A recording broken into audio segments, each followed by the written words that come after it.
कन्वेन efficiency guys, efficiencies, irrigation efficiencies देख रहे हैं आप। तो इरिगेशन एफिशिएंसीज में सबसे पहले water conveyance efficiency, then next is water application efficiency.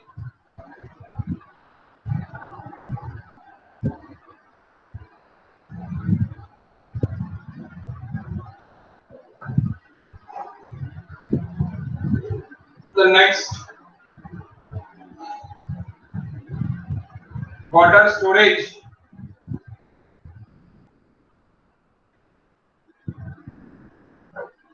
efficiency, that is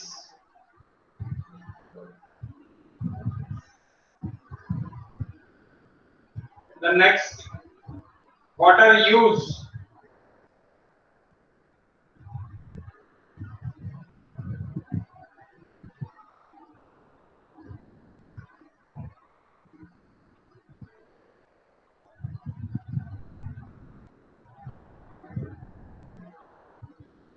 consumption use,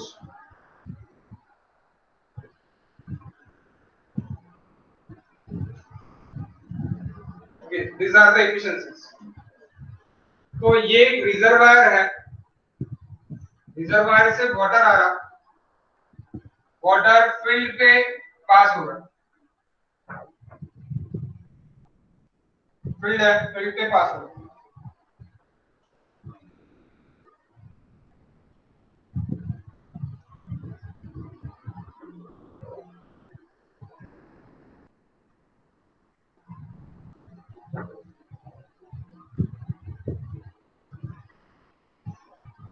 field पे आ रहा। सपोज आपने वाटर रिजर्वायर से रिलीज किया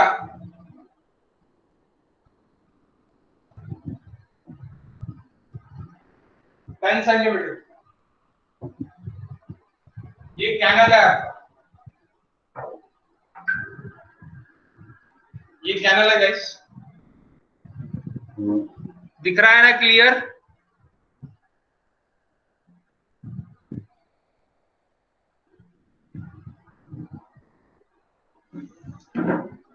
आज कोई ब्लर वगैरह प्रॉब्लम नहीं है ना गाइस? नहीं सर। नहीं सर। ये रिलीज किया 10 सेंटीमीटर, देन ये कैनल, कैनल के बाद यहाँ पे डिलीवरी हुआ,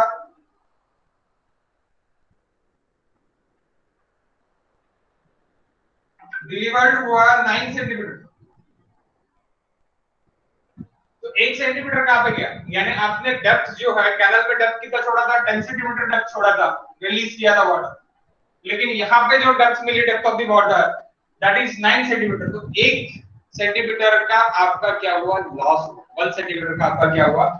आपका लॉस हुआ। That is convenient efficiency. आपको कितनी मिली कि आपने 100% यहाँ पे छोड़ा, लेकिन यहाँ पे 100% नहीं पहुंचा, यहाँ पे 90% ही पहुंचा, 10% इट इज कन्वीनियंस लॉस, क्योंकि कन्वीनियंस लॉस हो जाएगा।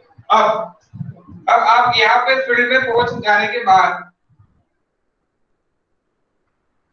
यहाँ पे आपके पास that is ground level, that is ground level guys. So ground level के ऊपर आपने अप्लाइड कितना किया है? अभी जितना फील्ड पे आया उतना अप्लाइड किया, जितना फील्ड पे आया उतना अप्लाइड किया।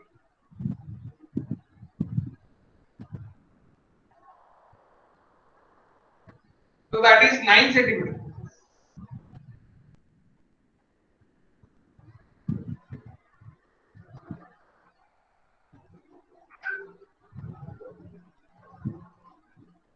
एप्लीकेशन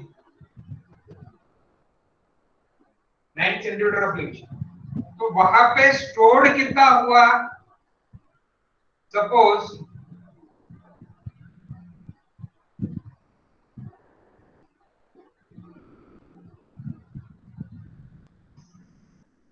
स्टोर्ड हुआ 7 सेंटीमीटर, स्टोर्ड हुआ 7 सेंटीमीटर, स्टोर्ड हुआ guys 7 centimetre.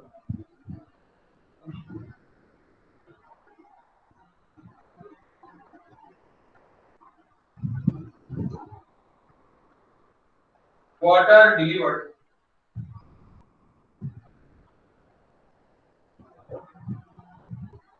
divided by water release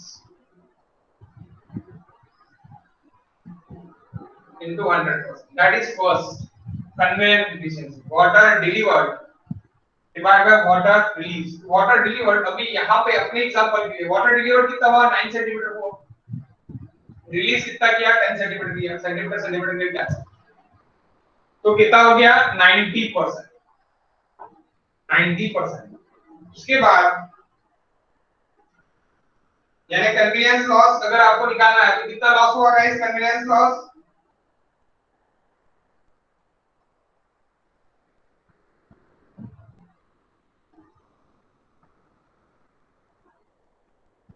convince loss कितना हो गया 100 minus efficiency of conveyance 10% is loss. The next second guys application आपने अप्लाइड कितना किया स्टोर्ड कितना हुआ 7 सेंटीमीटर स्टोर्ड हुआ, अप्लाइड कितना किया आपने अप्लाइड किया 9 सेंटीमीटर स्टोर्ड कितना हुआ 7 सेंटीमीटर, तो that is application efficiency guys, application efficiency water stored to the water applied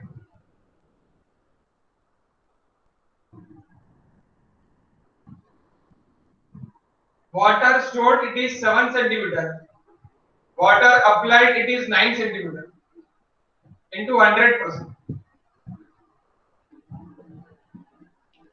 कितना आएगा गाइस 77.78%, 77.78% है ना, 77.78%.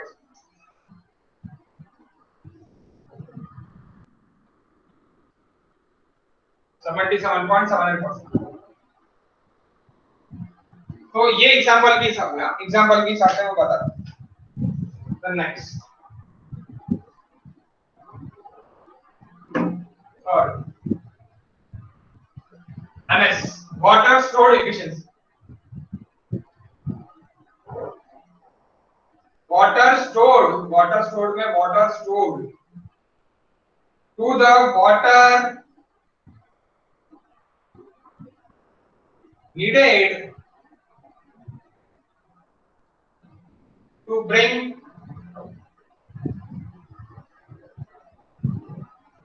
water content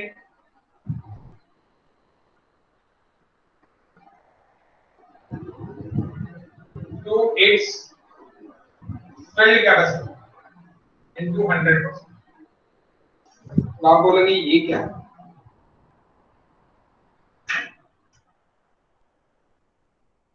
अब आखिरी गाइस लास्ट क्लास में मैंने देखा आपको बताया था कि फील्ड कैपेसिटी क्या है. एक सैचुरेशन कैपेसिटी थी, एक यहाँ पे फील्ड कैपेसिटी थी.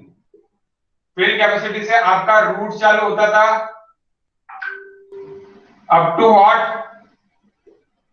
Up to permanent building point, permanent building point and ultimate building point में वाटर को कुछ भी ये नहीं मिलेगा. तो यहां से लेके यहां तक आपका अगर वाटर स्टोर्ड है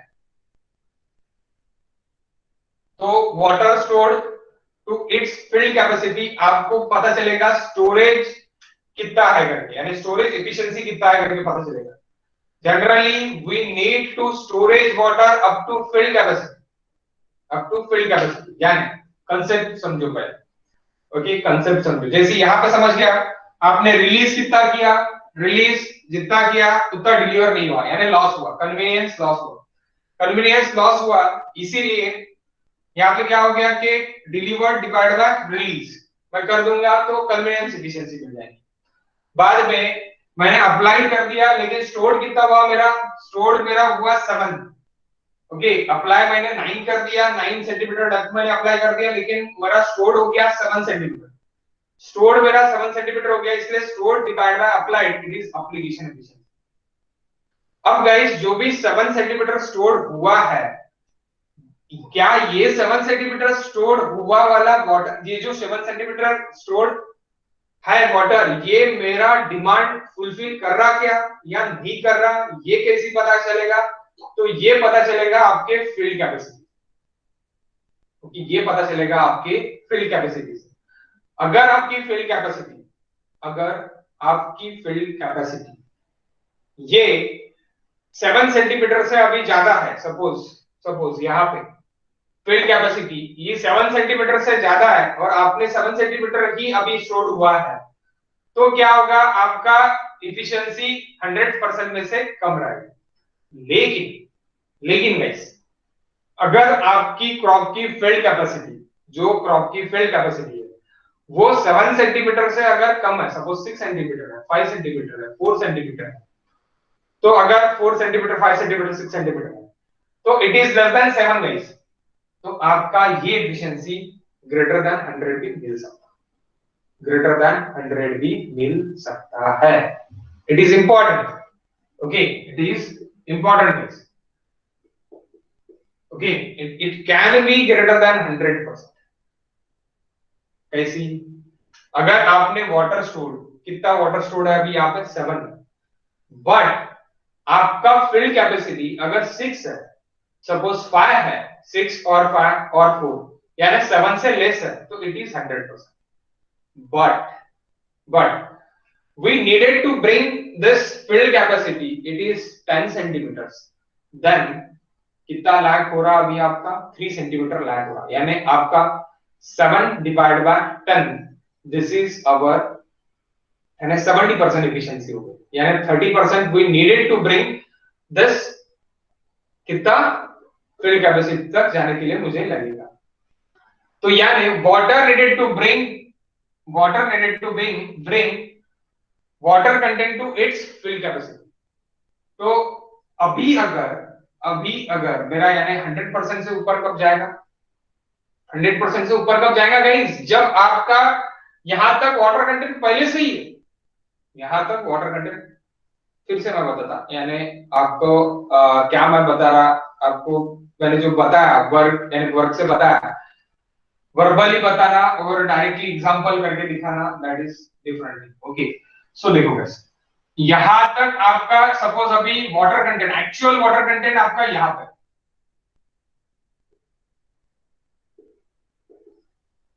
एक्चुअल वाटर कंटेंट, और इतना अभी डिफिशिएंट है,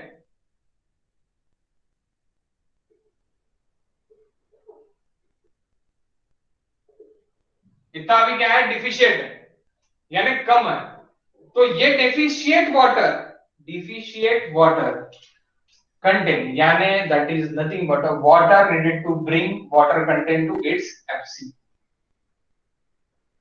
water needed to bring water content to its field capacity। तो ये अगर डिफिशिएट वाटर मेरा सपोज 7 से ज्यादा है, 7 से ज्यादा है, तो इट इज लेस देन 100%। अगर ये डिफिशिएट वाटर कंटेंट मेरा 7 से कम है, तो इट इज ग्रेटर देन 100%। समझे क्या गाइस? Got it? क्या बोलना चाहता हूं मैं कि वाटर, एक्चुअल वाटर कंटेंट पे डिपेंड है। एक्चुअल वाटर कंटेंट अगर आपका परमानेंट बिल्डिंग पॉइंट पे चले गया, तो और आपने जो स्टोर किया वाला वाटर है, अभी स्टोर किए वाला वाटर, अभी आपने स्टोर, यानी अप्लाई करने के बाद स्टोर होगा, अप्लाई करने के तो पहले तो स्टोर होगा नहीं, तो स्टोर किए वाला वाटर अगर आपका ये ज्यादा है, किससे ज्यादा है? यानी दो ऑप्शंस रह सकते हैं यहाँ पे, options,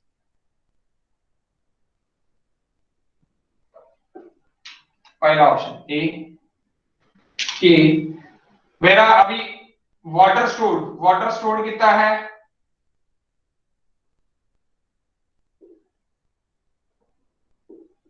7 centimetre. And B deficit कितना है?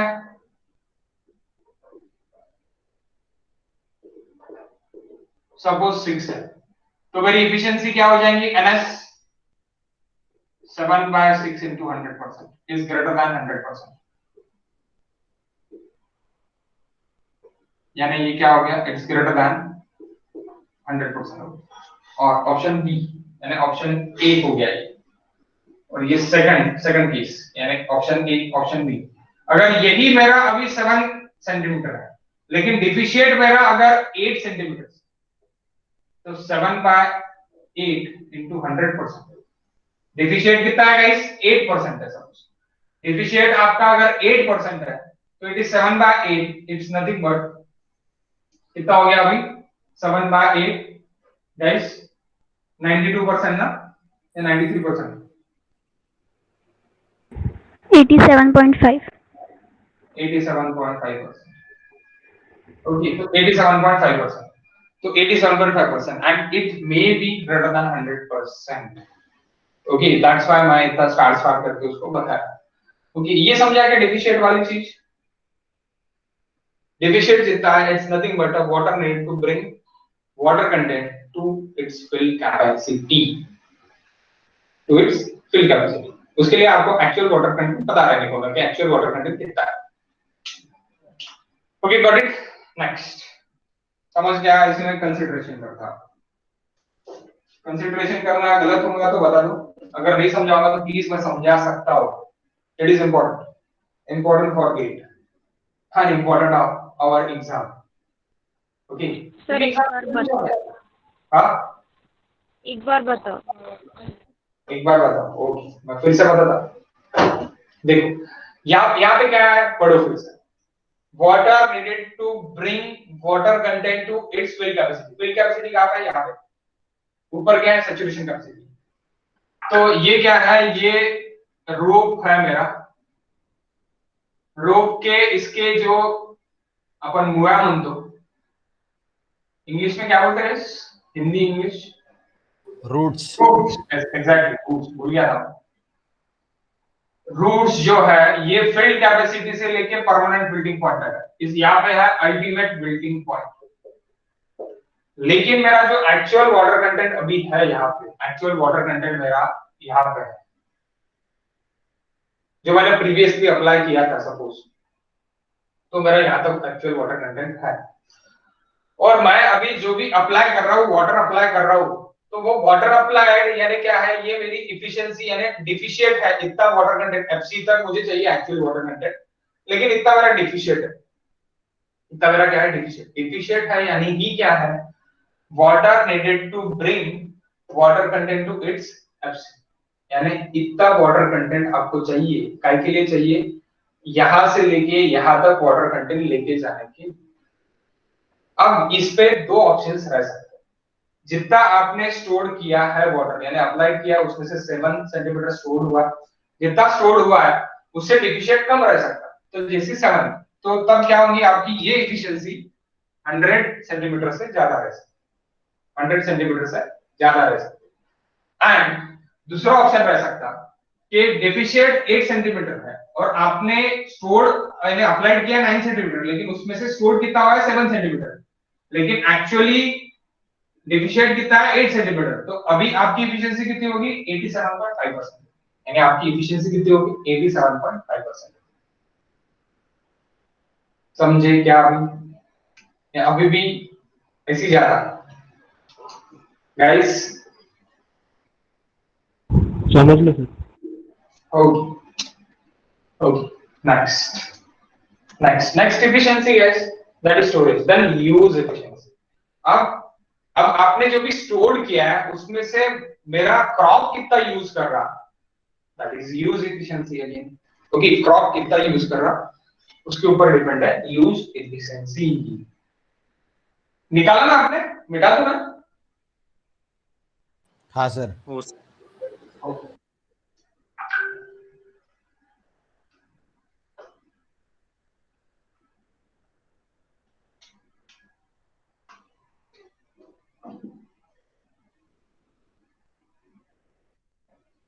and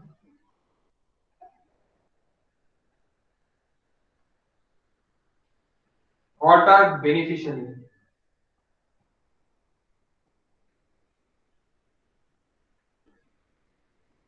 utilize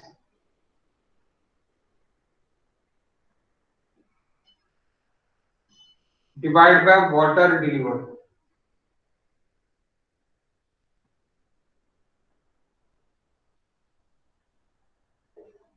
into 100%. Now leaching.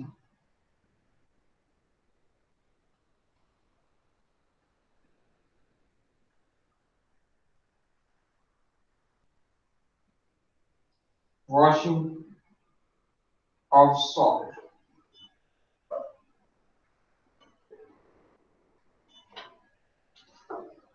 How guys, water beneficially used? आप बोलोगे अभी यूज एफिशिएंसी में वाटर बेनिफिशियली यूज यानी क्या?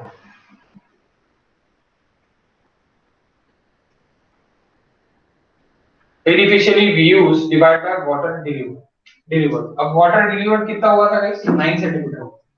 उसमें से बेनिफिशियली यूज कितना हुआ क्रॉप के लिए? तो स्टोर्ड जितना हुआ उतना क्या हुआ? यूज हुआ. स्टोर्ड कितना हुआ? जितना यूज हुआ. लेकिन नहीं, स्टोर्ड में भी कुछ ना कुछ लॉसेस रहेंगे. तो वो लॉसेस कौन से रहेंगे? Considering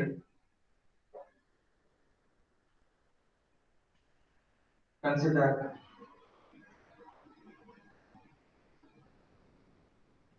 losses due to evaporation. Evaporation यानी पता है ना गाइस? And बाष्पीभवन. leaching, washing of soil.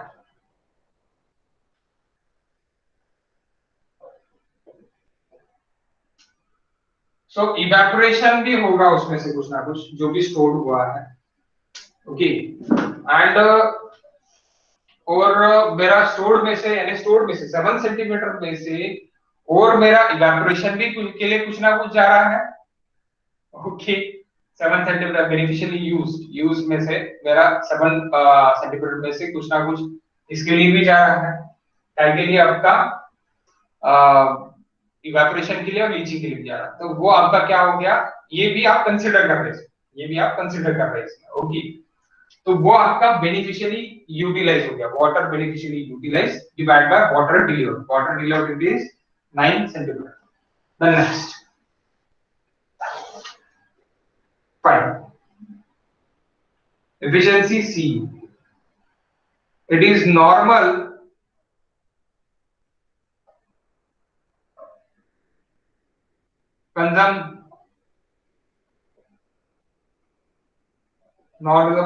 consumptive use of water to the water actually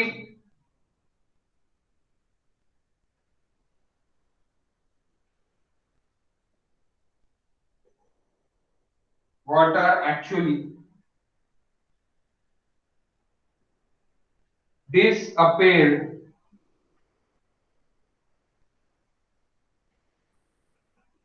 from soil.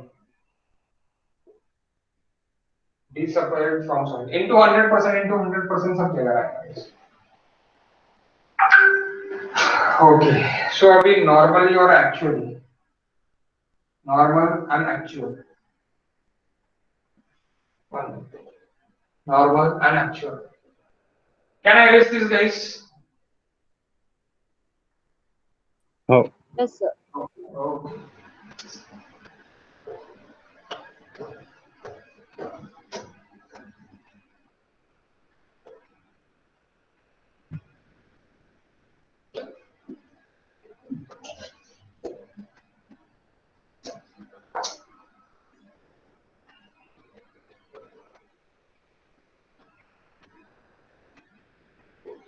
Again, crop wise, that is ground level. Normal 1.2 centimeter per day, but actually root कितना ले रहा? 1.5 centimeter per day. Okay. So ये normal condition है. Normal condition में consume कर रहा मेरा root यानी कंज्यूम कर रहा मेरा क्रॉप नॉर्मल कंडीशन में. यानी किसने बोल दिया ये नॉर्मल कंडीशन के लिए? इसने बोल दिया. किसने? अपने एग्रीकल्चर डिपार्टमेंट में कि नॉर्मल कंडीशन में आपका 1.2 सेंटीमीटर ही वाटर कंज्यूम करने वाला, बट आपने ऑब्जर्व किया कि 1.5 सेंटीमीटर वाटर एब्जॉर्ब कर रहा एक्चुअली। तो ये क्या हो गया आपका consumptive use efficiency, consumptive use efficiency, normal consumptive use of water to the actual consumptive actual disappeared from soil, actual disappeared from soil, यानी actual use, okay, actual use. So it can be greater than 100% also, उल्टा भी हो सकता है, okay. मैंने क्या बोल दिया कि वन यानी नॉर्मल कंडीशन के लिए अगर ये भी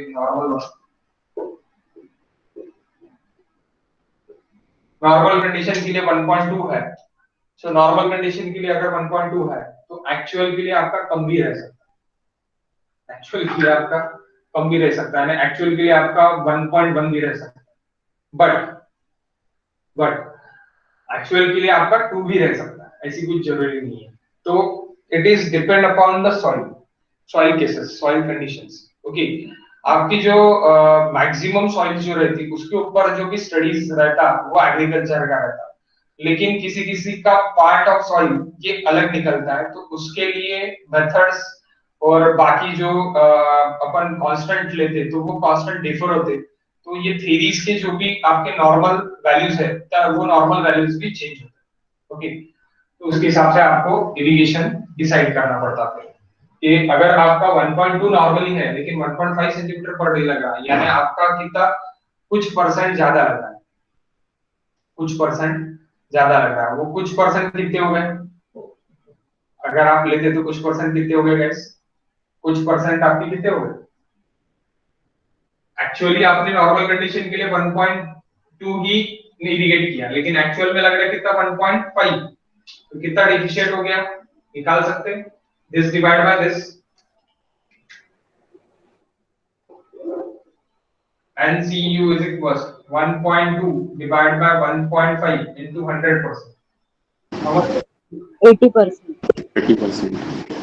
यानी 20% डिफिशिएंट है, आपको 30% और चाहिए, क्योंकि क्रॉप का डिमांड के हिसाब से आपने सिर्फ और सिर्फ 80% दिया, सो आपका क्रॉप और 20% डिमांड है उसको, वो कंजम्पटिव यूज कर रहा है, बट आपने दिया है, ओके। तो इसी की वजह से क्या होगी, ग्रोथ पे इफेक्ट गिरेगा, ग्रोथ पे इफेक्ट पड़ेगा, ओके गाइस। नेक्स्ट, समझ गए कि एफिशिएंसीज, पूरे एफिशिएंसी समझ गए क्या, कोई doubt, any doubt guys? Doubt नहीं है यानी आपको नहीं पूछ रहे, यानी डाउट नहीं है या कुछ भी नहीं समझा, सब ऐसी या ऐसी तो नहीं है ऑब्वियसली। दो एफिशिएंसीज में आपको प्रॉब्लम जा सकता, ये जब अपन एग्जांपल लेंगे तभी पता चलेगा, water stored and water used, beneficially use, आपके पास जब एग्जांपल रहेगा तभी पता चलेगा, तो वो अपन लेंगे सामने, okay.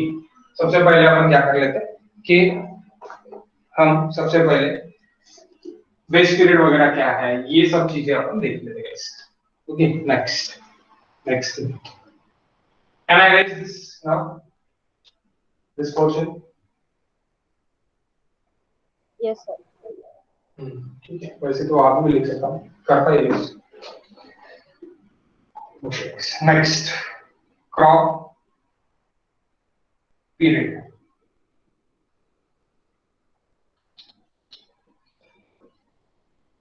What is crop period guys?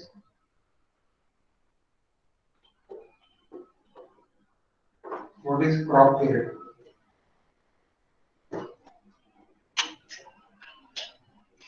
What is base period? What is core crop period? Okay. 1 minute.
आपने 2 चैप्टर्स पढ़े क्या गाइस?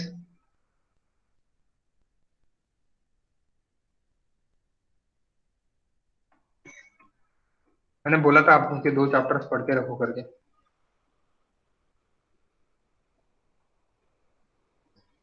ठीक है, अगर नहीं पढ़े होंगे तो कोई दिक्कत नहीं है, अभी पढ़ लेना।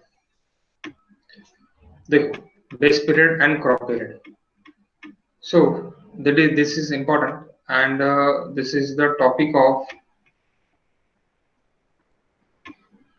water requirement of crops. Water requirement of crops. Okay. तो सीजन वगैरह है, बाद में आएंगे इसके ऊपर अपन। सबसे पहले अपन ये देख लेते। Okay, base period and crop period. So crop period है, सबसे पहले क्रॉप पीरियड देख लो।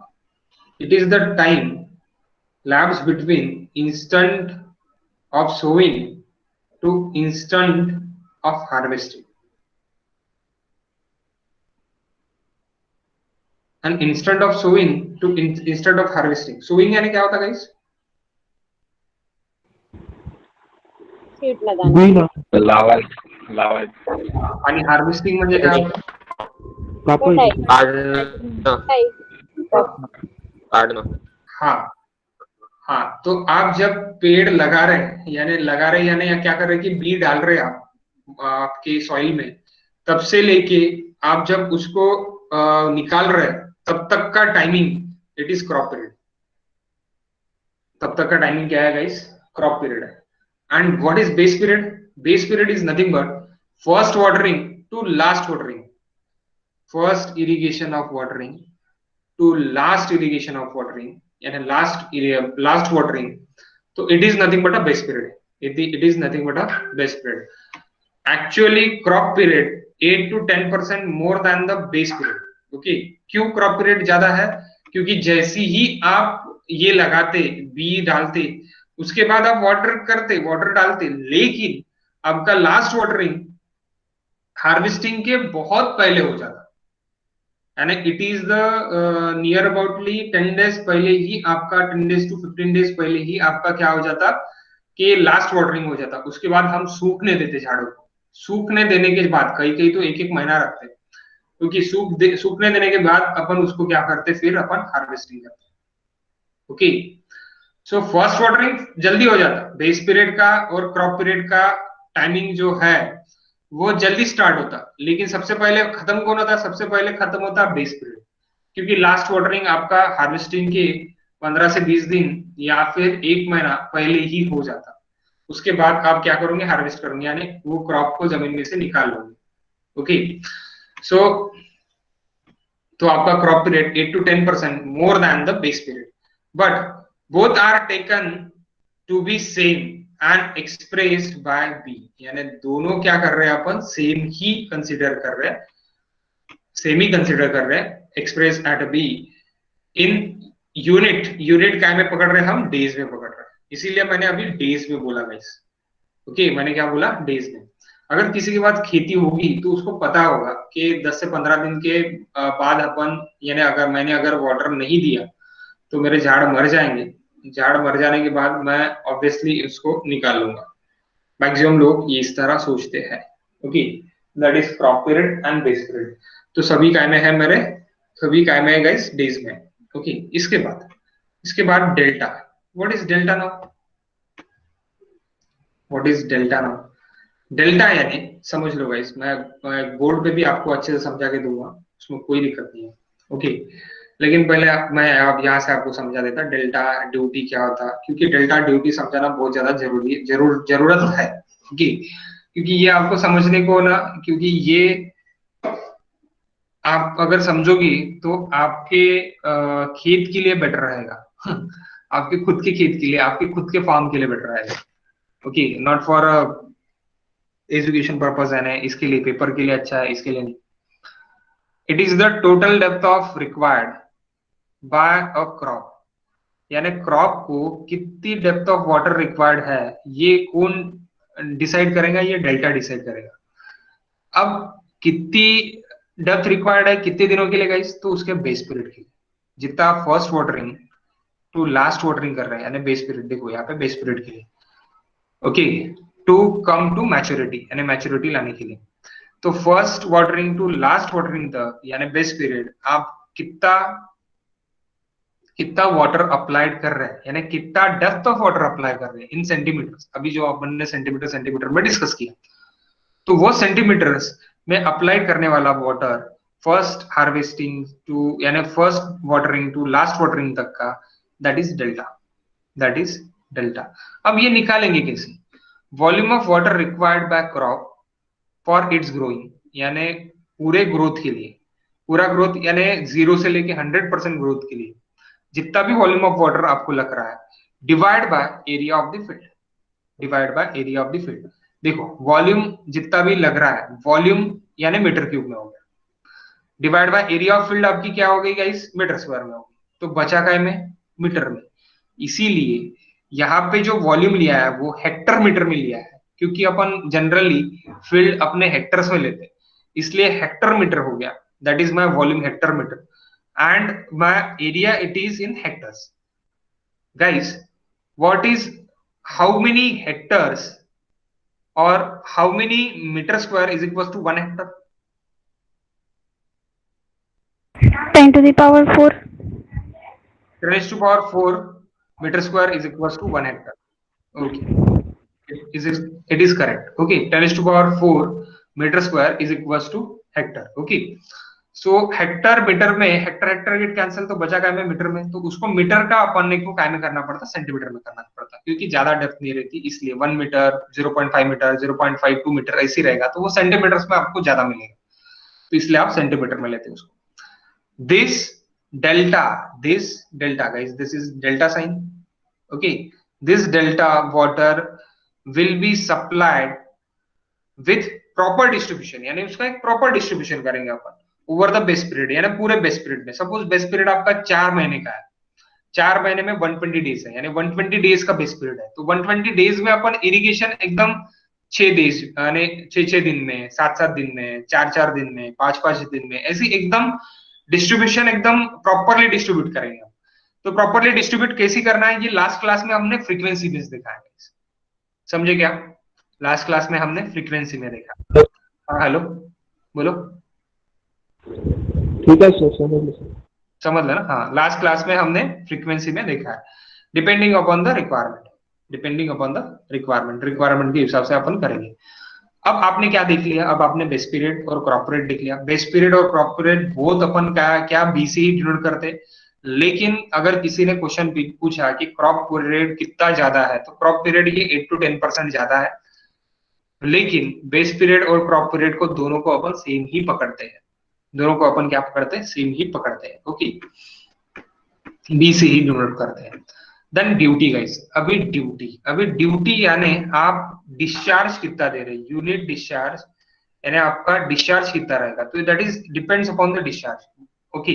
देखो अभी मेन चीज क्या है, ड्यूटी यानी क्या है, ये समझ लो, ये समझना बहुत ज्यादा इंपॉर्टेंट है। Duty of water is defined as area of land irrigated, area of land irrigated, area of land irrigated per unit discharge of water, per unit discharge of water। अब guys per unit discharge of water, per unit discharge क्या होता है? यानी metre cube per second, metre cube per second में कितना Hector area आपका irrigate हो रहा, that is nothing but a duty. अब आप बोलेंगे सर ये तो सबके लिए सेम रहेगा, फिर इसमें चेंजेस की क्या है? नहीं, सबके लिए सेम नहीं रहेगा। क्यों सेम नहीं रहेगा? क्योंकि हर सॉइल की मॉइस्चर गेन करने की कैपेसिटी अलग अलग रहेगी, मॉइस्चर गेन करने की कैपेसिटी अलग अलग रहेगी, तो इसीलिए ये ड्यूटी अलग अलग रहेगा अलग अलग सॉइल के लिए। यानी यहाँ पे आप नीचे देखो आपको समझ आएगा। Duty is most important factor in WRC. What is WRC guys?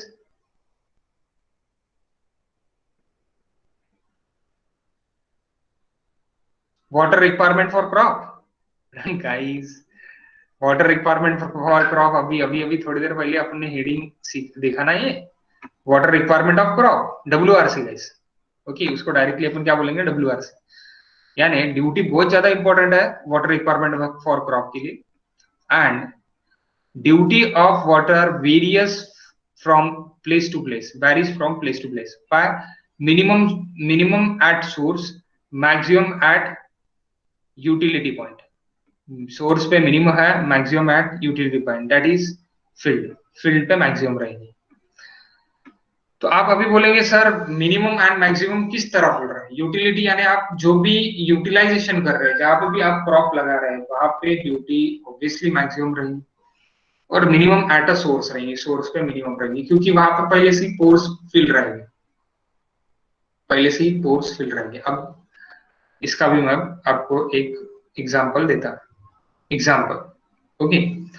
Example is, if 1,000 hectares of land can be irrigated for growing any crop by supplying 1 cubic of water continuously, यानी 1 meter cube per second continuously for the entire base period, सभी यानी total time के लिए, यानी suppose base period 120 days है तो totally 120 days के लिए, ओके 120 डेज के लिए यानी टोटल बेस पीरियड के लिए, base period of crop. Then duty of water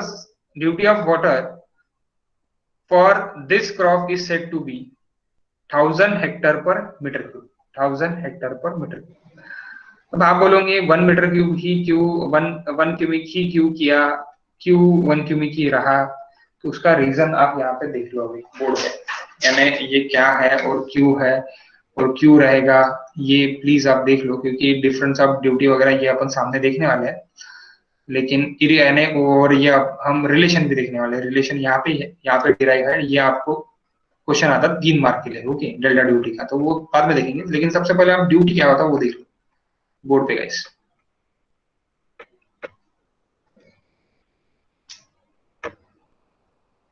See on the board.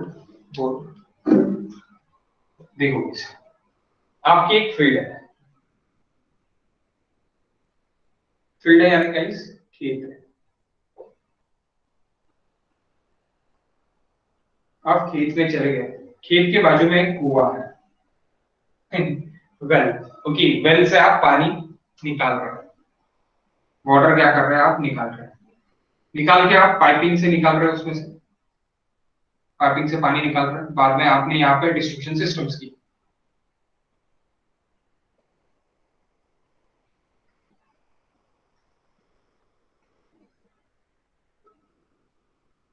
आपने लैटरल्स बनाए और आपने फ्लडिंग मेथड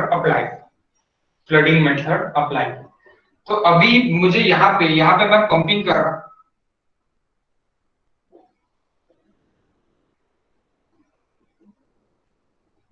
पंपिंग के लिए निकाला, तो पंपिंग कर रहा तो मुझे अभी ये एरिया सपोज वहां पे जो लिख के था दैट इज 1000 हेक्टेयर सी लेते, 1000 हेक्टेयर मेरा पूरा एरिया है. तो पूरा मुझे इरिगेट करना है, तो इरिगेट करने के लिए मुझे डिस्चार्ज कितना चाहिए, कंटिन्यूस सप्लाई कितना चाहिए पूरा इरिगेट करने के लिए. तो वो कंटिन्यूस सप्लाई अभी यहाँ पे आपको कितना चाहिए, 1 क्यूबिक मीटर चाहिए, 1 मीटर क्यूब पर सेकंड चाहिए, 1 मीटर क्यूब पर सेकंड. तभी पूरा का पूरा आपका एंड तक इरिगेट होगा, पूरा का पूरा एंड तक इरिगेट होगा, यानी उतना डिस्चार्ज चाहिए. तो ड्यूटी कितनी होगी, तब ड्यूटी कितनी होगी, duty is equal to area divide by discharge. Duty is equal to area of field divided by discharge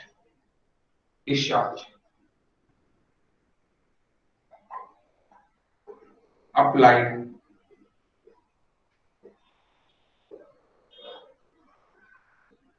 Discharge applied for irrigation.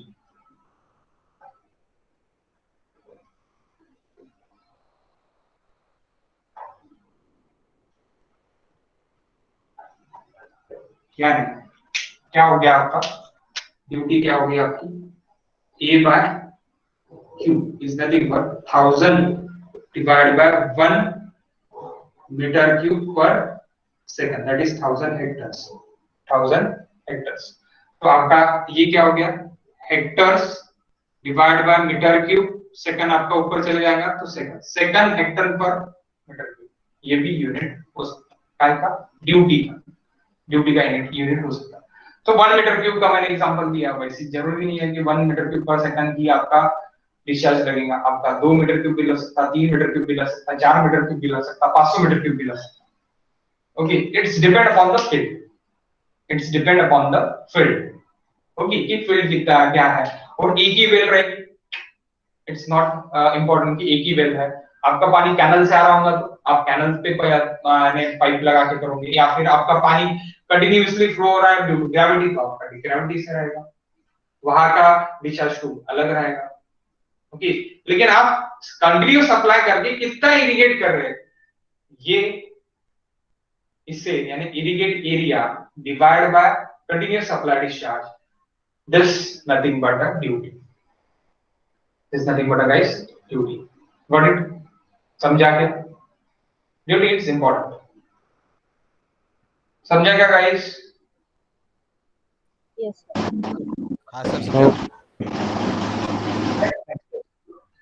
Next, bore तो नहीं कर रहा ना मैं, ये आपको पहले से ही पता है, आपके कॉलेज में बहुत अच्छा सिखाया गया है, तो मैं बोर कर रहा है ऐसे तो नहीं हो रहा ना? नहीं सर नहीं, अच्छा पढ़ा रहे सर। नहीं, मैं ठीक है, मैं जैसे भी पढ़ा रहा, लेकिन आपका कॉलेज में तो ये हो गया होगा, तो आपको बोर नहीं हो रहा ना ये टॉपिक? तो बिना देखे कॉलेज में आलो. नाही समजलं सर कॉलेजचं काही. सर मॅम फक्त बडबड करत होती, हे असं दाखवत पण नव्हती काही, ऑडिओ ऐकवते मॅडम. फक्त ऑडिओ चालू होता ऑडिओ टेप होता का? आणि मोबाईल दुसरीकडे ठेवून होता सर. कोण ऐकणार आहे सर भाषण?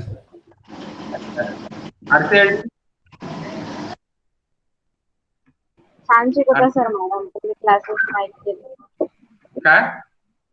मॅम छान शिकवता. मॅम छान शिकवत आहे ना? अच्छा, आरसीआयटी म्हणजे चांगलं शिकवत आहे, चला बरं आहे, ठीक आहे, ठीक आहे ना, कारण की तिकडे म्हणजे इरिगेशन असा सब्जेक्ट आहे की हा भरपूर चांगल्याने शिकू शकतो, आपल्याला फक्त बेसिक्स माहिती पाहिजे याची.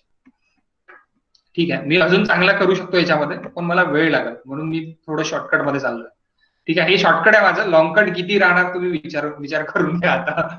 ठीक आहे, नेक्स्ट बघा गाइस, नेक्स्ट देखो आप यहाँ पर, storage duty of water, storage duty of water, यानी स्टोरेज के लिए ड्यूटी क्या रहेगी वो देखो. For tank irrigation, okay, area of total area of irrigated divide by million cubic metre 10 to the power 6 cubic meter of water stored in tank. नहीं समझा? देखो, स्टोरेज ड्यूटी है, यानी आप जो भी वाटर टैंक कहाँ पे बना रहे, फील्ड पे बना रहे, तो उसके लिए ड्यूटी क्या लगेगी, आपका वाटर टैंक में कितना पानी रहने को होना, या फिर कितना पानी है और उसे कितना इरिगेट होगा, तो टोटल यानी आपका सपोज टैंक है कुछ तो भी मिलियन मीटर क्यूब में उतना टैंक है आपका, सपोज 1 मिलियन मीटर क्यूब का टैंक है, तो 1 मिलियन मीटर क्यूब के टैंक में आपका टोटल एरिया कितना इरिगेट हो रहा, तो that is storage duty, that is storage duty. समझे क्या गाइस? 1 मिलियन मीटर क्यूब में 1 million metre cube of water में, ये जो भी आपका 1 million metre cube of water क्या में था, टैंक में था, वो इसमें आपका कितना एरिया, जितना भी एरिया इरिगेट होगा, total area irrigated divide by million metre cube, यानी 1 million metre cube of water, उतना एरिया जितना इरिगेट हो रहा, that nothing but a duty of water, that is storage duty of water, यानी storage duty. अब मैंने यहाँ पे वेल लिया, तो आप वेल की जगह क्या कर सकते हैं, टैंक ले सकते हैं, लेकिन वहां पे क्या होगा, 1 million metre cube, 1 million metre cube. वैसे ही सेम अभी आप स्टोर कर रहे हैं, इसलिए स्टोर कहां से करोगे गाइस, अगर आपके पास पेरिनियल कैनल है तो कैनल से आप स्टोर कर सकते हैं. समझे क्या? पेरिनियल यानी 12 महीने चलने वाला कैनल है आपके पास, तो आप ऑब्वियसली आप स्टोर कर सकते हैं. ओके, और आपके पास सीजनल कैनल है तो भी आप स्टोर कर सकते. गाइस शेततळे का प्रोजेक्ट आपने देखा होगा, सुना है क्या आपने? शेततळे और लॉस बहुत होता है उसमें पानी का, हाँ क्यों लॉस होता? इवेपोरेशन की वजह से, और ये भी होता ना, क्या बोलते हैं, प्रेसिपिटेशन भी होता। हाँ परकोलेशन होता, परकोलेशन एंड इवेपोरेशन की वजह से यानी बहुत लॉस होता। बट जो भी आपका परकोलेट वाटर हो रहा वो आपके फील्ड में ही जा रहा। हाँ बराबर। हाँ जो लॉसेस, जो मेन लॉस है वो कौन सा है? आपका इवेपोरेशन लॉस ही है, वो मेन लॉस आपका इवेपोरेशन लॉस है। लॉसेस बहुत होता, तो आपका वो टाइम के लिए वो भी ड्यूटी देखा जाता कि कितना बड़ा यानी वहां पे ये क्षेत्र बनाया जाएगा, कौन से फील्ड के, यानी 3 इसका रहा, यानी 3 एकड़ का खेत रहा तो उसके लिए एक डिफाइंड शेप है, हाइट डिफाइंड।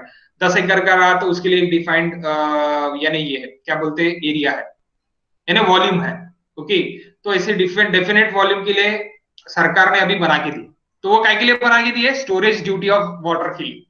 ओके, यानी वो डिजाइन उसका कैसे हुआ? इस पर से हुआ, स्टोरेज ड्यूटी ऑफ वाटर से हुआ गाइस। ओके, नेक्स्ट गाइस,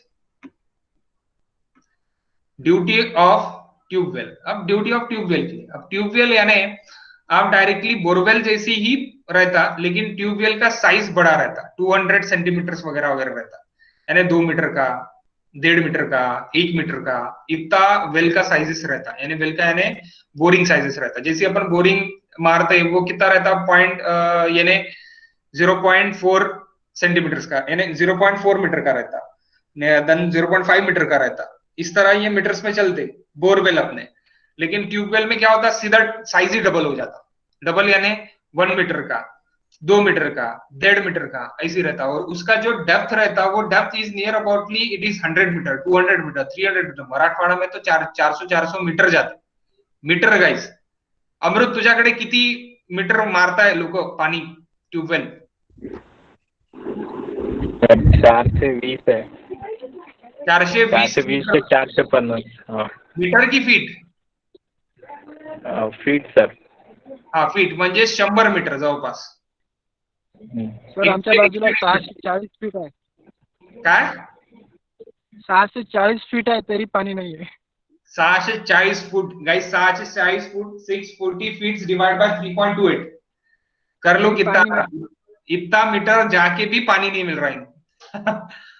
तो ये ट्यूबवेल से अपन ट्यूबवेल की इरिगेशन ये निकाल सकते हैं, यानी उससे भी अपन इरिगेशन कर सकते हैं, और उससे भी उसकी ड्यूटी अपन निकाल सकते हैं। तो उसकी ड्यूटी कैसे निकाल सकते हैं कि अभी सपोज ट्यूबवेल मेरा 2 घंटे चलने के बाद पानी नहीं निकल रहा, तो 2 घंटे के बाद वो फिर से इरिगेट हो रहा वहां पे पानी, वहां के वेल पे, नीचे के वेल पे। अब वो भी कैसे होगा, इसका भी एक अपन ने हाइड्रोलॉजी में पढ़ा है, तो हाइड्रोलॉजी में पढ़ा है, वो भी मैं आपको बोर्ड पे दिखा देता 1 मिनट, क्योंकि that is again important point और theory point of view. Okay, theory point of view important point है।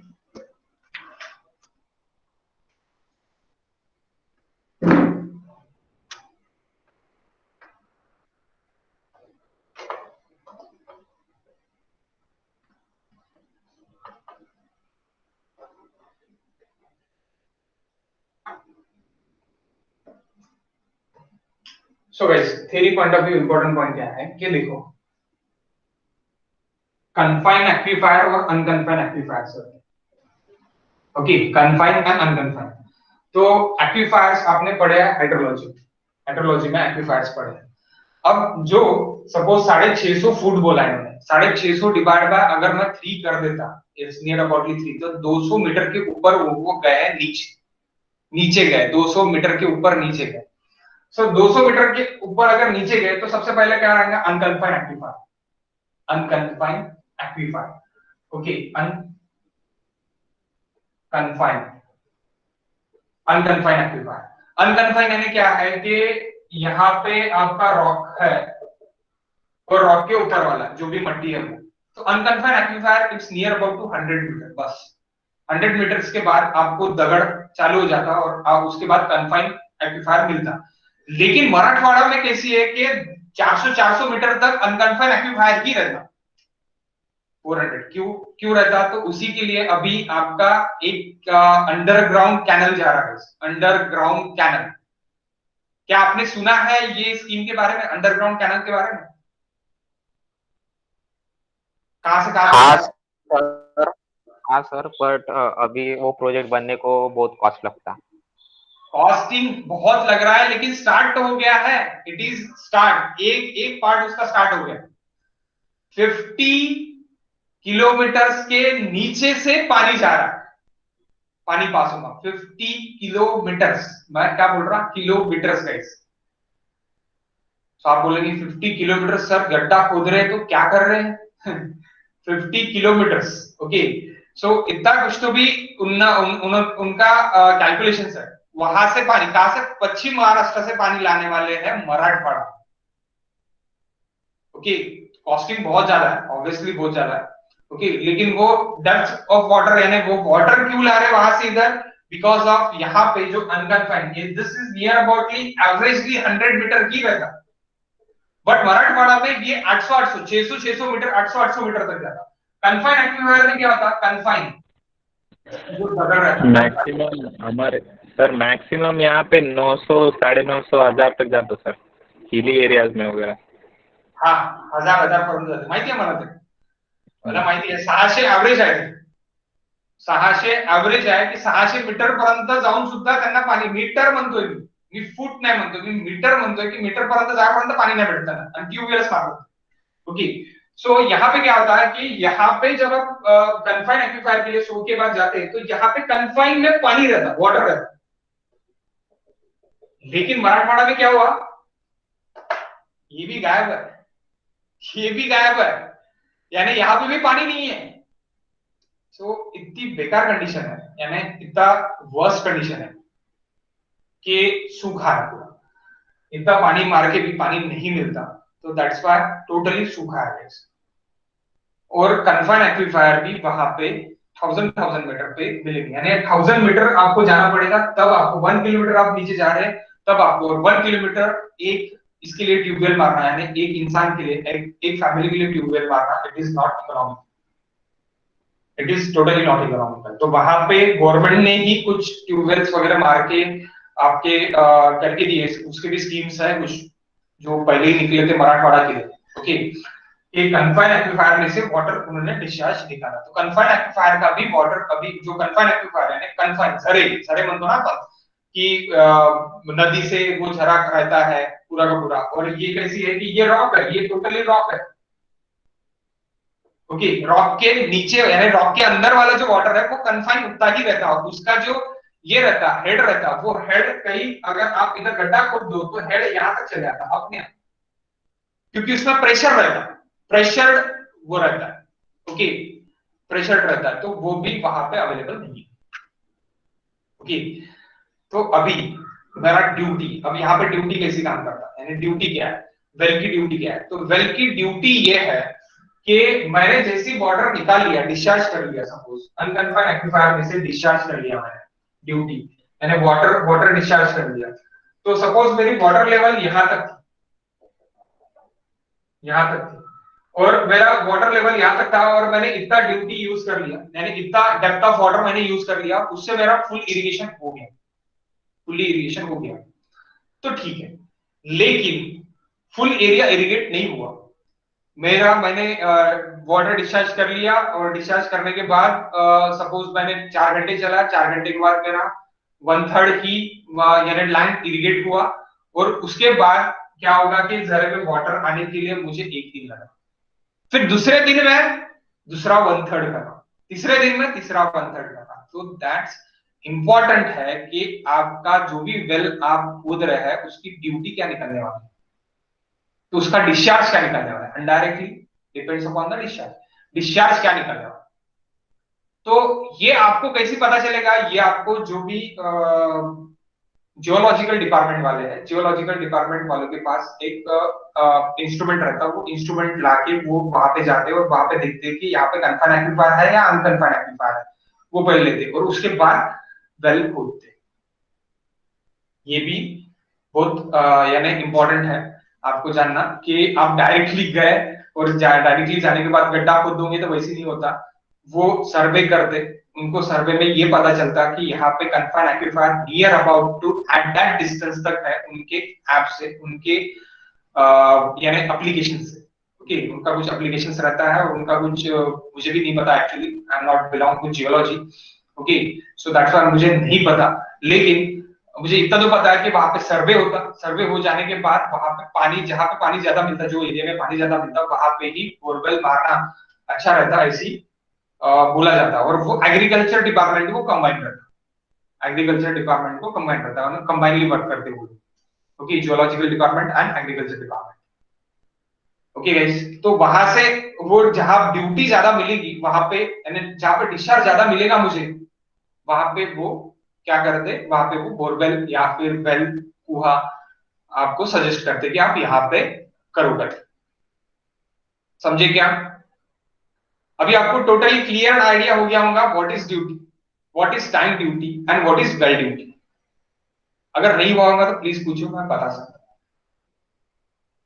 If anyone not belong to farmers तो बता सकता, कोई दिक्कत नहीं है।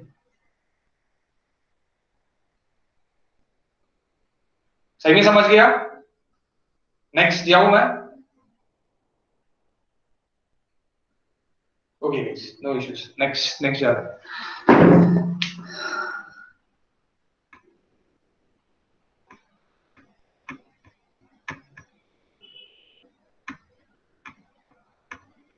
Okay, so unit volume of irrigation water, unit volume of irrigation water, 1 hectare meter, ये आपका वॉल्यूम हो गया guys. 1 hectare meter, 1 hectare meter it is your volume, so that is 10 to the power 4, that is hectare, यानी 1 Hector क्या हो गया आपका 10 to the power 4 into 1 metre, यानी क्या हो गया 1 हेक्टर मीटर के लिए वॉल्यूम कितना हो गया guys 10 to the power 4 metre cube, that is volume. 10 to the power 4 metre cube, that is volume, यानी 10,000 metre cube volume, 10,000 metre cube volume. आप 10,000 सीधा सीधा याद रख सकते हैं। Hectare is equal to 10,000, hectares is equal to 10,000, 10,000 metre square, hectares is equal to 10,000 metre square. Okay, 10 to the power 4 यानी 10,000 metre square. अब 1 क्यूमिक पर डे, अब 1 क्यूमिक पर डे के लिए अपन अगर जाएंगे तो कैसे होगा, देखो क्यूमिक पर डे यानी क्यूमिक डे, क्यूमिक डे को अगर अपन देखते तो क्यूमिक डे को मुझे काय में कन्वर्ट करना है। अब मेरा ये क्यूमिक है, मीटर क्यूब पर सेकंड है, इनटू डे है। सो 1 डे यानी कितने सेकंड्स होते गाइस 3600 into 24, दैट इज 86400। समझे क्या? करो कैलसी लो और करना चालू करो। 1 cumec days is equal to 1 cumec days is equal to 1 cubic यानी 1 मीटर क्यूब पर सेकंड हो गया, इनटू 1 डे। तो 1 डे में कितने सेकंड्स है गाइस 1 डे में कितने सेकंड्स है 86,400। ओके, 86,400 ये आपका सेकंड की कैंसिल, तो आपका क्या हो गया, ये आपका वॉल्यूम हो गया, यानी 1 क्यूबिक डे के लिए आपका इतना वॉल्यूम निकला। 1 क्यूबिक आपका आप अगर अप्लाई कर रहे हैं डिस्चार्ज पर डे के लिए, तो आपका वॉल्यूम कितना लग रहा गाइस, आपका वॉल्यूम लग रहा 86400। तो अभी 1 क्यूबिक पर डे आपको अगर हेक्टर में लिखना है तो हेक्टर के लिए कितना हो गया 10,000, तो डिवाइड बाय 10,000 कर दो। 86,000 है ना, 86,000 है, 86,000 को 10,000 से डिवाइड कर दो तो क्या में हो जाएगा हेक्टर मीटर में हो जाएगा, हेक्टर मीटर में हो जाएगा। यानी 1 cubic day is equal to 8.64 hectare day, 8.64 hectare day. What did guys समझा है 8.64 hectare metre, 8 hectare metre. Okay, 1 cubic day के लिए, 1 क्यूबिक डे के लिए ये क्या है divide by 10 to the power 4 कर दिया, डिवाइड बाय 10,000 कर दिया। 10,000 क्यों किया, क्योंकि हेक्टर मीटर मेरा वॉल्यूम क्या है 10,000 है। Okay, 10,000। Next guys, relation of delta duty and base period, relation of delta duty and base period, ये आपको 4 मार्क के लिए पूछा 100%। ओके 100% आपको 4 मार्क के लिए पूछता, और इसके ऊपर गेट में भी क्वेश्चन आता, ये भी 100% है, ये गेट में क्वेश्चन आता है इसके ऊपर। ओके ये 8.64 कैसे आया, ये तो अभी आपको यहाँ से समझ गया, 8.64 का रिलेशन क्या है ये तो अभी आपको समझ गया। 1 cubic day it is equal to 8.64 hectare metre. Okay 1 cubic day is equal to 8.64 hectare meter है।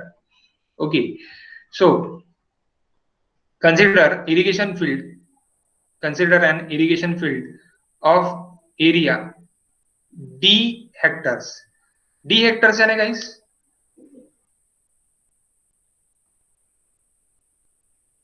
d hectares यानी duty hectares, duty hectares. Okay d hectares area duty hectares with water application for depth delta in meter, depth delta in meter, duty in hector, delta in meter, delta in meter, okay delta in meter, meter, volume of water delivered to the field, volume of water delivered to the field। अभी देखो, अभी यहाँ पे देखो आप, volume of water delivered to the total field, it is equals to delta into due यानी duty into delta. अब duty into delta अगर आप करोगे तो ड्यूटी सपोज आपका अभी सिर्फ हेक्टर में इंटू डेल्टा मीटर में है, तो ये अगर मुझे मीटर में करना है तो ड्यूटी इंटू डेल्टा 10⁴ मीटर में हो गया मेरा, मीटर क्यूब में। ओके आप बोलेंगे सर ड्यूटी तो आपका Hector divide by Hector per metre cube है, तो ये कैसे क्या बोल रहे हैं आप, हेक्टर पर मीटर क्यूब है तो आप कैसे क्या बोल रहे हैं, ये आप सोच रहे होंगे अभी, है ना, क्योंकि आपका delta is equal to area divide by hectare है। तो यहाँ पे क्या बोला मैंने, कंसिडर एंड, यानी यहाँ पे क्या है, consider and irrigation of field area, irrigation of field area D hectares, irrigation of field area it is D hectares, D hectares के लिए है, और आपने एक डेप्थ के लिए ये किया है, तो डी हेक्टर मीटर हो गया, डी हेक्टर मीटर हो गया। अभी तक मैंने इसका यूनिट नहीं डाला है, ओके यूनिट नहीं डाला है, अभी मैं यूनिट्स डालूंगा। देखो this water volume is nothing but supply of water to the field at the rate of 1 cubic meter, 1 cubic, okay 1 cubic यानी 1 cubic 1 metre cube per second के लिए आपने क्या कर दिया, रेट यानी आपने डिस्चार्ज कर दिया for the period, for the base period। So volume is equals to guys 1 base period cubic days is equals to 1 into 24 into 60 into 60। अभी ये आपको करने की जरूरत नहीं है 60 into 60, क्योंकि आपने ऊपर ही दिखा, अभी क्या भी दिखा 8.6 है करके, वही मैंने एक्सप्लेनेशन अभी बताया। तो that is 24 into 60 into 60 into 60। Okay तो 160 ज्यादा हो गया, ऐसे नहीं लग रहा क्या आपको?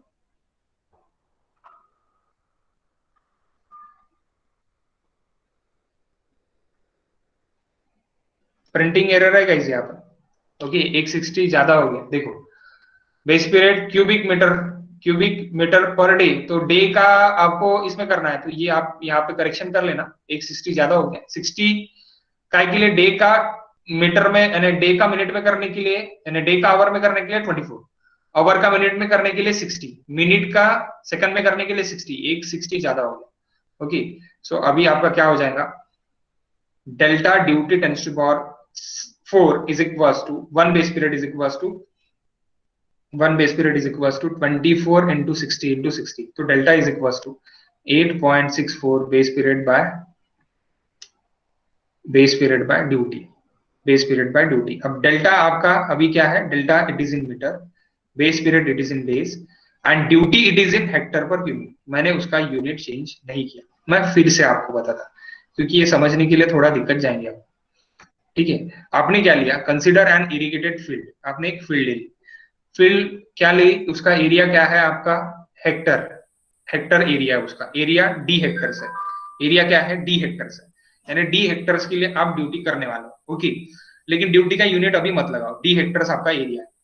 विद द अप्लाइड डेप्थ, आपने अप्लाइड डेप्थ क्या कर दी, मीटर डेप्थ अप्लाई कर दी, तो हेक्टर मीटर हो गया। हेक्टर मीटर यानी hectare is nothing but 10⁴ metre cube, 10⁴ metre cube हो गया। ओके सो नेक्स्ट आपने क्या कर दिया, दिस वाटर वॉल्यूम आपने अभी क्या कर दिया, डिस्चार्ज सप्लाई कर दिया। तो डिस्चार्ज कितना सप्लाई कर दिया, वहां पे 1 मीटर क्यूब का आपने डिस्चार्ज सप्लाई कर दिया, 1 मीटर क्यूब पर सेकंड का डिस्चार्ज सप्लाई कर दिया। अब 1 metre cube per second per day के लिए आपने किया, for a period of base period, यानी बेस पीरियड बी डेज के लिए आपने किया, यानी बी डेज, कुछ तो भी बी डेज के लिए आपने किया है। ओके, अब बी डेज यानी कौन से days guys, base period days, जितने भी बेस पीरियड डेज है। तो डेज को आपको काय में कन्वर्ट करना है, आपको सेकंड में कन्वर्ट करना है। सो डेज को सेकंड में कन्वर्ट करना है करके यहाँ पे आपको क्या करना पड़ेगा, 24 इंटू 60 इंटू 60 करना पड़ेगा। ये 60 आप मिटा दो, that is nothing but a printing error. Okay, so 24 into 60 into 60 divide by 10 to power 4, जो ऊपर का नीचे है, 10 टू पावर 4 ऊपर का नीचे है। So delta is equal to, delta और ड्यूटी इज इक्वल टू, वो भी बोल सकते हैं आप, डेल्टा और duty is equal to base period divide by duty और डेल्टा। ओके, कितना 8.64। तो ये रिलेशन है गाइस, ये रिलेशन आपको 100% 4 मार्क के लिए पूछता है। समझे क्या अभी गाइस? अगर आप ये सेंटीमीटर्स में लेते हैं तो यहाँ पे 864 रहेगा। It is delta duty, delta it is in centimetres, days यानी आपके ये डेज में रहेंगे, और ये आपका हेक्टर क्यूबिक में रहेगा। तो सेंटीमीटर्स में लेते हैं तो 864 रहेगा, 864। सो गाइस यहाँ तक आप लिख लो, इसके सामने का अपन बाद में लिखते हैं, लेकिन पहले मैं आपको डेल्टा ड्यूटी ड्यूटी के कुछ एग्जांपल्स बता देता, एग्जांपल से अपन समझ लेंगे। थोड़ा ज्यादा टाइम हो गया। देखो गाइस, बोर्ड पे देखो सब लोग,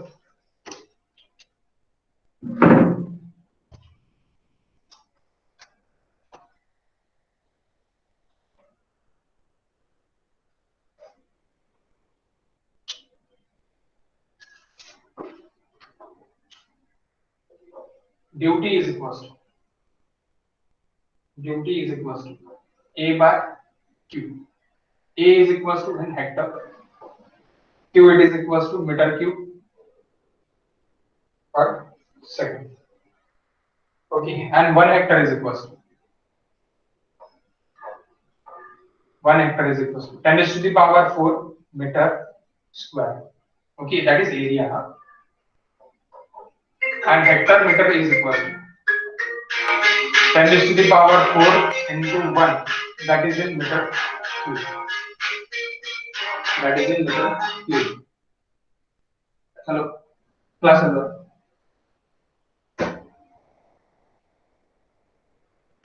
Okay, so delta is equal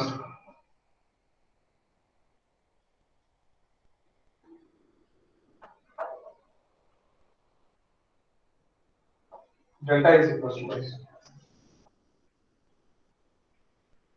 It is the total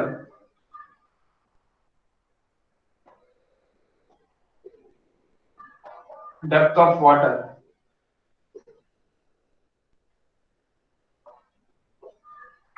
required for crop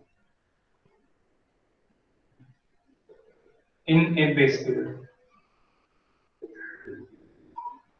or crop period. Example, for rice, delta is equal to 120 centimeters. Base period is equal to 90 centimeters.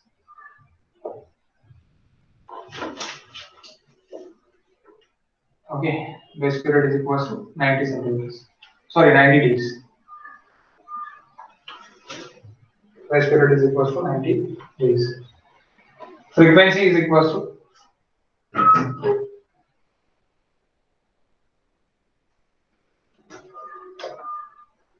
F is equal to 10 days. So number of times, that is 90 divided by 10, it is 9 times we can irrigate. और 9 time, इस time आपको depth कितनी देनी पड़ेगी?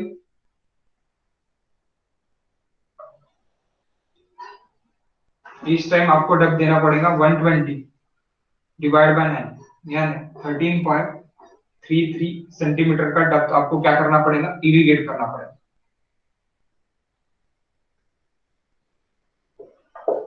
Irrigate करना पड़ेगा guys. कितने centimetre का? 13.33 सेंटीमीटर का डेप्थ आपको इरिगेट करना पड़ेगा।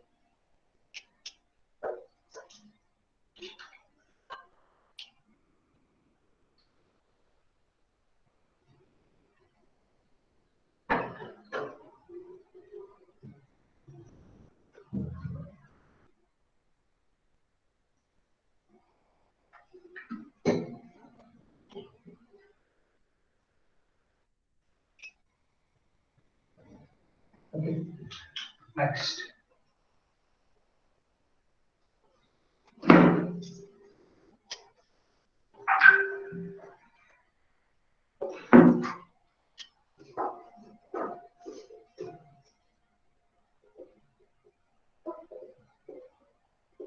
Relation of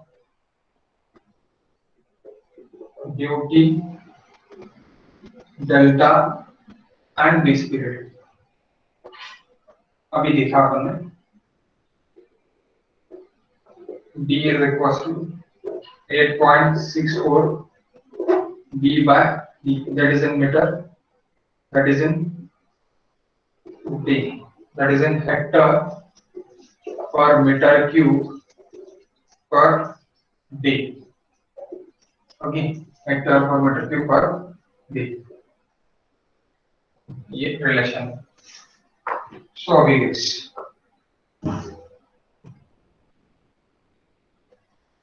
one minute.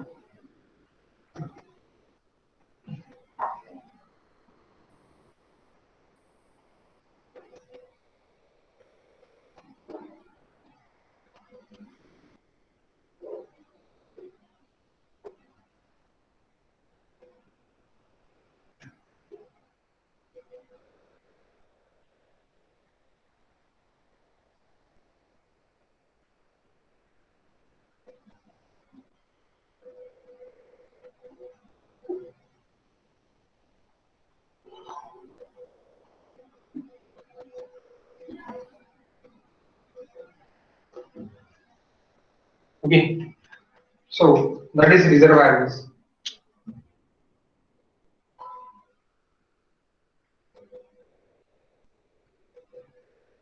Reservoir से पानी आ रहा है, मेन कैनल में आ रहा है। द मेन कैनल सीधा जा रहा है, that is branch canal.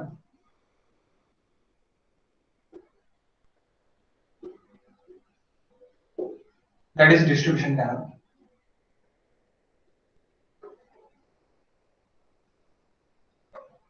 Distribution canal में फील्ड कैनल बना,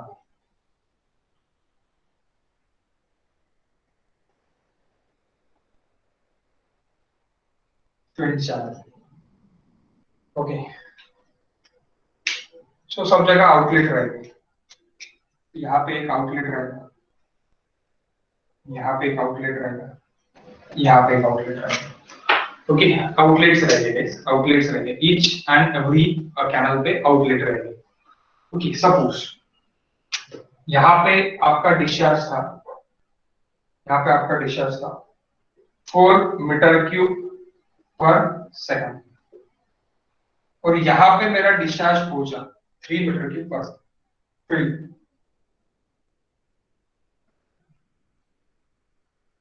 तो 1 मीटर क्यूब पर सेकंड क्या हुआ guys?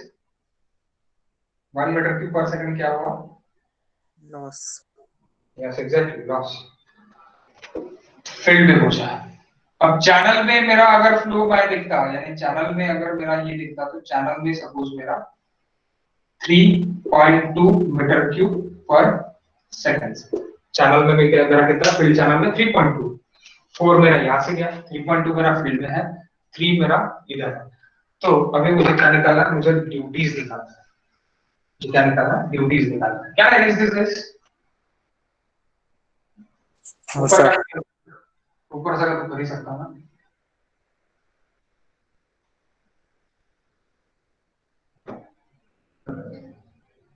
at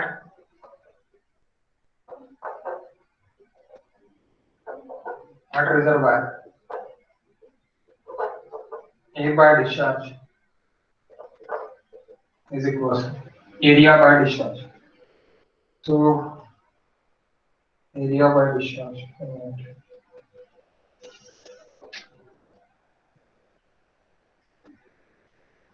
Suppose area is given 30,000 hectares. यानी 3,000 hectare cities area is given reservoir.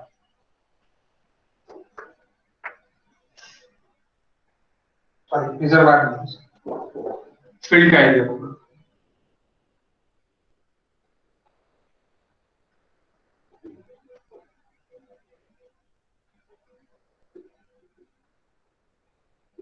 (3,000 hectares. Field area it is 3,000 hectares. So 3,000 hectare अगर field का area हो गया तो 3,000 divided by reservoir से जो पास हो रहा है divided by 4. तो reservoir ड्यूटी हो गई 750 hectare per cubic. Then at outlet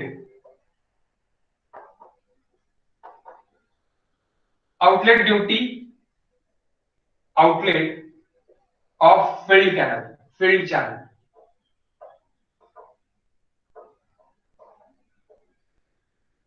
के लिए ड्यूटी हो गई. ड्यूटी क्या हो गई 3,000 divided by 3.2 and at field के लिए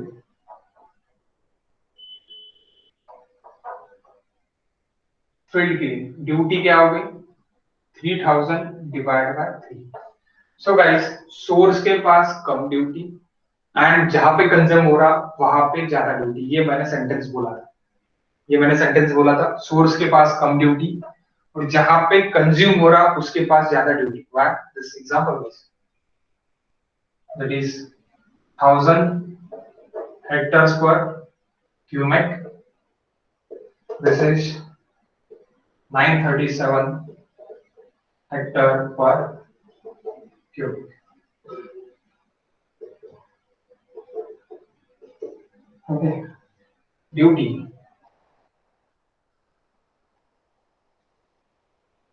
of the field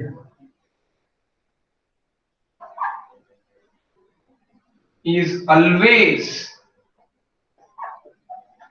more than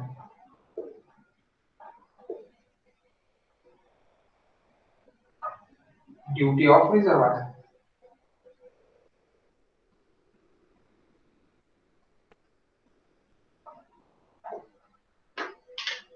okay guys, so अपन यहाँ पे रोकते हैं आज का क्लास. हो गया खत्म. ड्यूटी तक अपन बाद में कर लेते हैं. ओके, अपन बाद में कर लेते हैं. आपको यहाँ पे अगर यहाँ तक अगर नहीं समझा होगा तो प्लीज मुझे पूछ सकते हैं. मैंने ड्यूटी का एग्जांपल दिया. आपका ड्यूटी आपका जब एरिया है ना, आप किसके लिए देख रहे हैं ड्यूटी? आप फील्ड के लिए देख रहे हैं.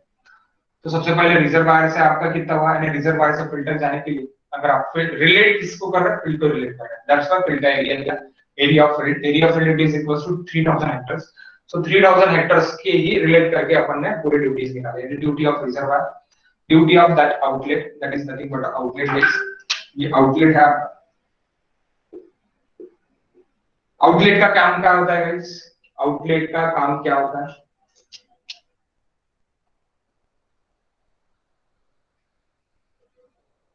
To regulate the discharge guys. Regulate करने के लिए डिस्चार्ज आपको चाहिए या नहीं चाहिए, आपको कितना चाहिए. ओके, तो रेगुलेट यानी वो एक गेट रहता है. आउटलेट यानी वन ऑफ द गेट. वो गेट उठा दो पानी आएगा, गेट बंद कर दो पानी नहीं आएगा. That is nothing but outlet. Okay, अगर आपको ये ब्रांच कैनल में पानी नहीं भेजना है, आउटलेट बंद कर दो. समझे क्या guys? Yes sir. So okay guys, अपन बाकी का कल देखते, कल के क्लास में देखते. ओके, थोड़ा लंबा लेते कल का क्लास, दोपहर को लेंगे अगर मेरा पॉसिबल हुआ तो. ठीक है, मे बी मेरा पॉसिबल नहीं हो सकता, देखते हैं. तो मैं ग्रुप पे डालूंगा. Okay okay guys,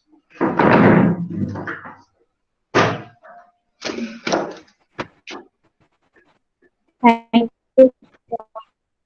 happy Teachers Day guys, all of you.